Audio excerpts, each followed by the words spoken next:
Hello friends, welcome to Shivay coaching classes and career academy. मैं हूं आपके साथ श्वेता मिश्रा। आज फ्रेंड्स हम ईवीएस के कुछ महत्वपूर्ण टॉपिक जानेंगे, कुछ महत्वपूर्ण पॉइंट्स को पढ़ेंगे।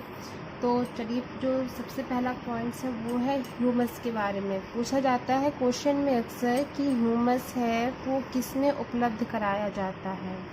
ह्यूमस किसमें उपलब्ध कराया जाता है, जो ह्यूमस होता है वो किस चीज़ में उपलब्ध कराया जाता है, इस टाइप से क्वेश्चन में आता है। तो जो ह्यूमस होता है ये आपका मिट्टी में उपलब्ध कराया जाता है। ह्यूमस मिट्टी के द्वारा उपलब्ध कराया जाता है। ह्यूमस किसके द्वारा उपलब्ध कराया जाता है?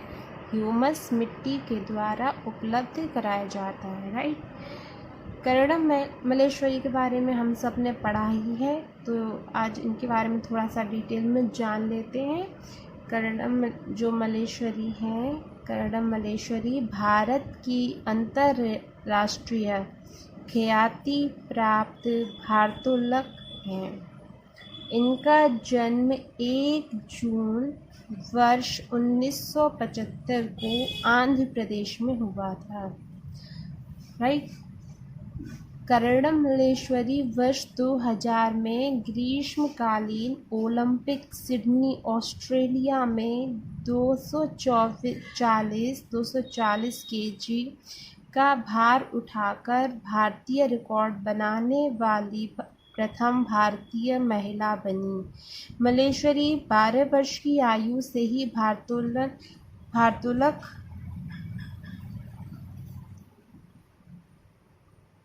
प्रतियोगिता में भाग लेना प्रारंभ कर दिया था तथा 7 बार नेशनल चैंपियन रहीं।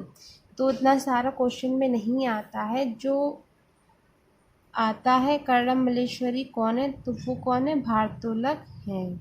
आपको ये याद रखना है जो क्वेश्चन में आता है। बरली क्या है? बरली के बारे में पढ़ लेते हैं। बरली क्या है? बरली चित्रकारिता की एक पारंपरिक कला है। जो बरली होता है वो चित्रकारिता की एक पारंपरिक कला है। यह बरली नामक आदिवासी समुदाय की कला है। जो यह बरली है आदिवासी समुदाय की कला है। आदिवासी समुदाय की कला क्या है? बरली। यह जनजाति महाराष्ट्र में रहती है तथा वह स्थान भी बरली के नाम से जाना जाता है। जो ये जहाँ पर ये आदिवासी रहते हैं वहाँ का जो ये स्थान होता है वो बरली के नाम से ही जाना जाता है। यह मुंबई के पास स्थित है। यह जनजाति पश्चिम भारत की सबसे बड़ी जनजाति है। तो पश्चिम भारत की सबसे बड़ी जनजाति कौन सी है? बरली, राइट। नेक्स्ट है तमिलनाडु और उसके समीपवर्ती राज्य के विषय में हम लोग पढ़ेंगे। तमिलनाडु के निकटवर्ती और समीपवर्ती राज्य कौन कौन से हैं? तमिलनाडु राज्य की सीमा, तमिलनाडु राज्य की सीमा केरल, कर्नाटक तथा आंध्र प्रदेश की सीमा से लगी हुई है तथा तमिलनाडु की सीमा पर पांडिचेरी केंद्र शासित राज्य की सीमा भी लगी है। तमिलनाडु राज्य की सीमा किससे मिलती है? केरल, कर्नाटक तथा आंध्र प्रदेश की सीमा से लगी हुई है। और तमिलनाडु की सीमा जो पांडिचेरी केंद्र शासित राज्य है उससे भी लगी हुई है। नेक्स्ट हम लोग जान लेते हैं विंध्याचल पर्वत के विषय में कुछ महत्वपूर्ण टॉपिक, कुछ महत्वपूर्ण पॉइंट्स। जो ये विंध्याचल पर्वत है यह कहाँ है? मध्य प्रदेश एवं उत्तर प्रदेश में स्थित है। विंध्याचल पर्वत विंध्याचल पर्वत के विषय में यूपी टेट और सी टेट में काफ़ी क्वेश्चन आते हैं इससे रिलेटेड, तो ये भी एक इम्पोर्टेंट टॉपिक है। विंध्याचल पर्वत मध्य प्रदेश एवं उत्तर प्रदेश में स्थित है। अरावली पर्वत श्रेणी राजस्थान में स्थित है। राजस्थान में कौन सी पर्वत श्रेणी है? अरावली पर्वत श्रेणी।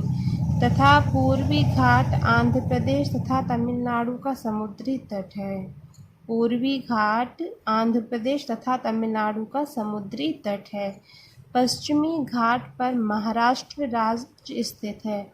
जो महाराष्ट्र राज्य है वो कहाँ स्थित है? पश्चिमी घाट पर। अहमदाबाद से केरल की यात्रा करने पर पश्चिमी घाट के सुरंगों से होते हुए ये क्वेश्चन थोड़ा दूसरा यहाँ से हो गया।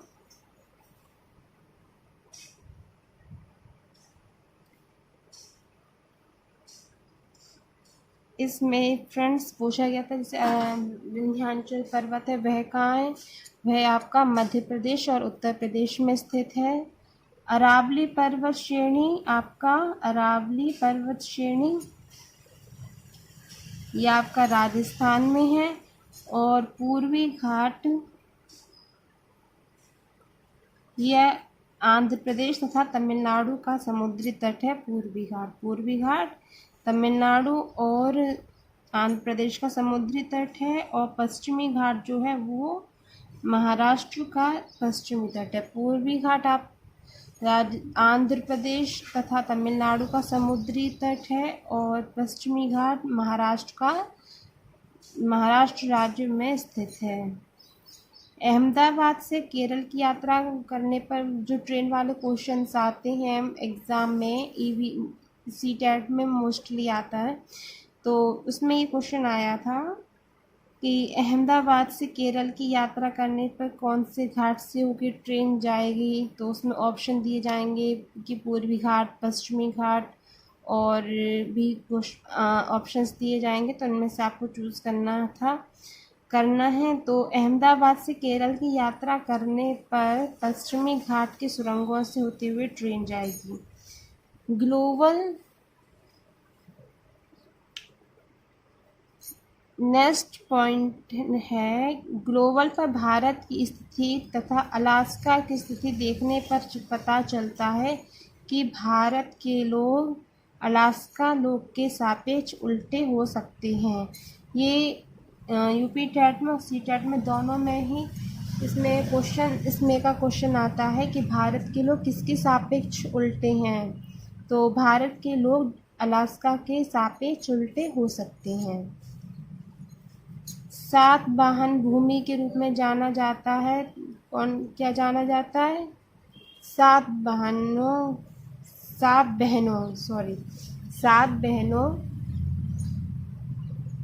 की भूमि के रूप में जाना जाता है। 7 सिस्टर्स कौन कौन से राज्य हैं? वो हैं आप अरुणाचल प्रदेश है, असम है, मेघालय है, मणिपुर है, मिज़ोरम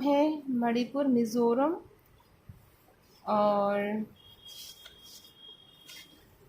नागालैंड है, त्रिपुरा को मिलाकर 7 राज्यों को यह नाम दिया गया है। 7 सिस्टर स्टेट कौन कौन से हैं? अरुणाचल प्रदेश, असम, मेघालय, मणिपुर, मिज़ोरम, नागालैंड, त्रिपुरा। राइट। लोटिक पारिस्थितिकी तंत्र का उदाहरण नहीं है। लोटिक पारिस्थितिकी तंत्र का उदाहरण नहीं है, पौंड नहीं है। और उदाहरण कौन कौन से हैं? एस्चुरी है, धारा है, लेगून है। लोटिक पारिस्थितिकी तंत्र का उदाहरण है एस्चुरी, धारा, लेगून। भारत का सबसे पुराना एनजीओ आधारित संरक्षण अनुसंधान कौन सा है? भारत का सबसे पुराना एनजीओ कौन सा है? बॉम्बे नेचुरल हिस्ट्री सोसाइटी, जिसको BNHS कहा जाता है। ये कहाँ पे? मुंबई में है। कार्बन क्रेडिट क्या है? कार्बन क्रेडिट के विषय में हम लोग पढ़ेंगे थोड़ा डिटेल में।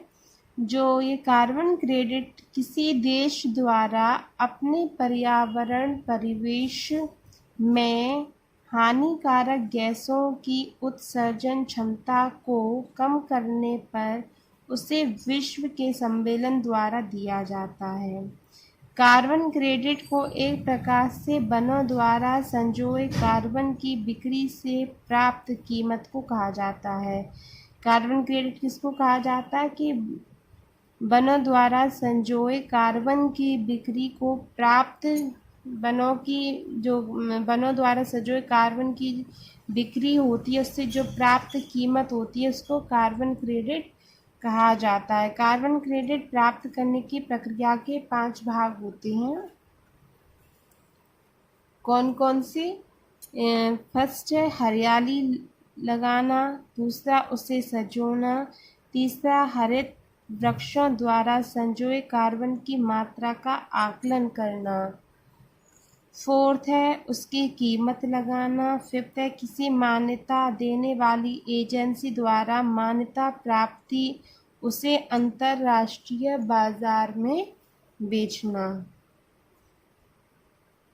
नेक्स्ट क्वेश्चन है ईपीए का पूर्ण रूप क्या है? ईपीए का पूर्ण रूप है एनवायरमेंटल प्रोटेक्शन एजेंसी। ईपीए का पूर्ण रूप क्या है? Environmental protection agency.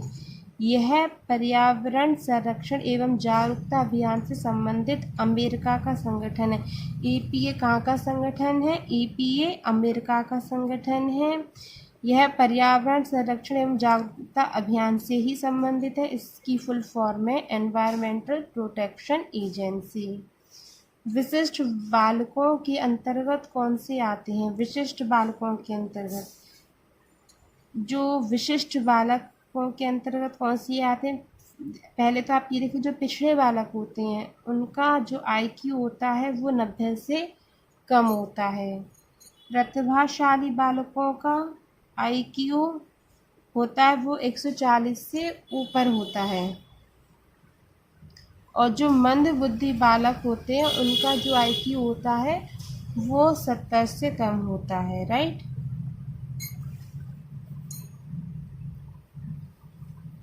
Next question है कुडुख कहाँ के लोगों की भाषा है? कुडुख, ये क्वेश्चन एग्जाम में काफ़ी बार आया है। कुडुख कहाँ के लोगों की भाषा है? झारखंड की।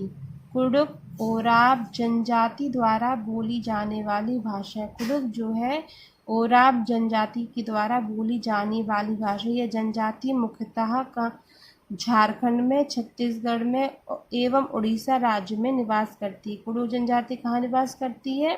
झारखंड, छत्तीसगढ़ एवं उड़ीसा राज्य में निवास करती है।